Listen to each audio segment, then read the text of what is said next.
हूँ मैं।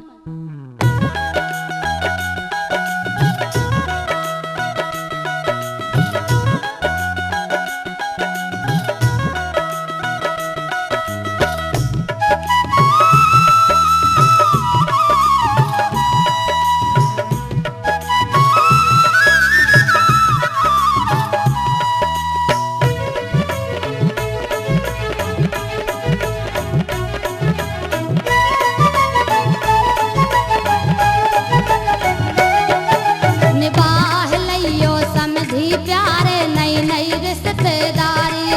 निभाह लियो समधी प्यारे नई नई रिश्तेदारी। हाँ निभाह लियो समधी प्यारे नई नई रिश्तेदारी।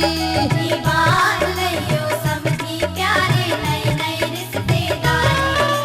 नई नई रिश्तेदारी समधी नई नई रिश्तेदारी समधी नई नई रिश्तेदारी। निभाह लियो समधी प्यारे नई नई रिश्तेदारी। निभाह लियो समधी प्यारे नई नई रिश्तेदारी। निभाह लियो समधी प्यारे नई नई रिश्तेदारी।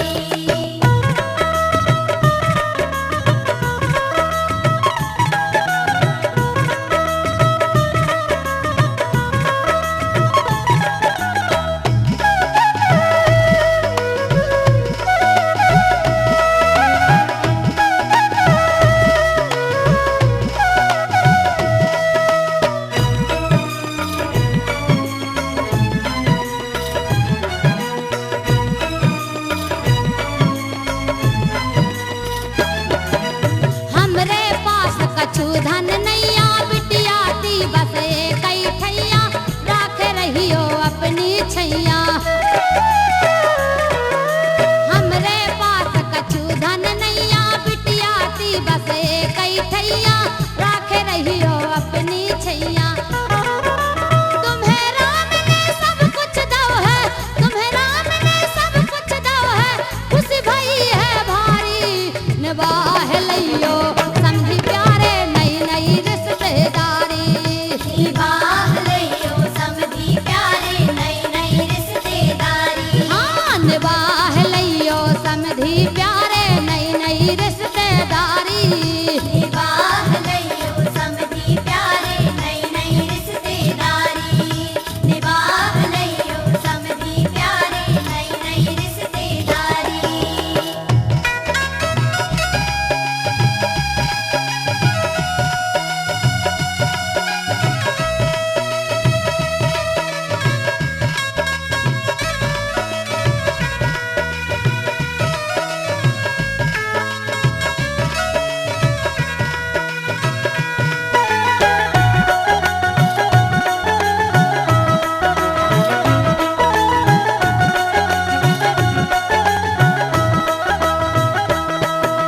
ए समधी जी हमने अपनी बिटिया के सबई कछु सिखा दो है और हम तो गरीब हैं हमारे पास कछु नहीं है। अब आप ही निभाने होके पढ़ा लिखा दो बोल बतावो रोटी पानी सबई बनावो ससुरों को होए कैसो रहबो। पढ़ा लिखा दो बोल बतावो रोटी पानी सबई बनावो ससुरे को होए कैसो रहबो। लाड़ प्यार से मैंने पालो, लाड़ प्यार से मैंने पालो, है प्राणन की प्यारी। निभाह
लास्ट में ब्याह बना लो जिनने खेल उनके पर गो भोगन जेल कुआं में दई मोड़ी ढकेल